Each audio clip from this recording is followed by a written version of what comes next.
बहुत मेहनत करता है, इस पार्टी में भी बहुत मेहनत किया है।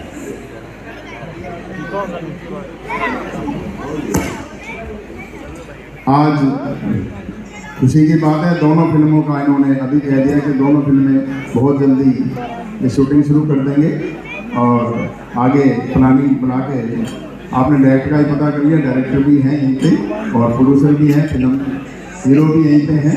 तो दो फिल्म का भी जल्दी स्टार्ट कर देंगे और आप सभी को थिएटर पे देखने को मिलेंगी।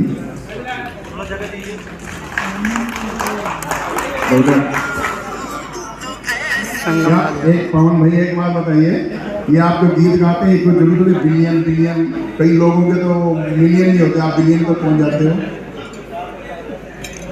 क्या बहुत स्वागत है जी आपका। प्रतापगढ़ सांसद गुप्ता।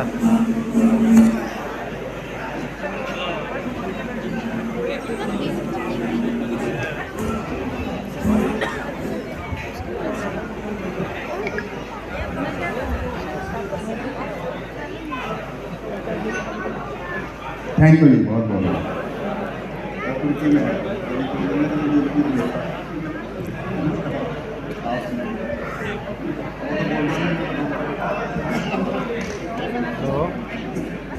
बहुत बहुत धन्यवाद। अभी आप आगे, अभी मैं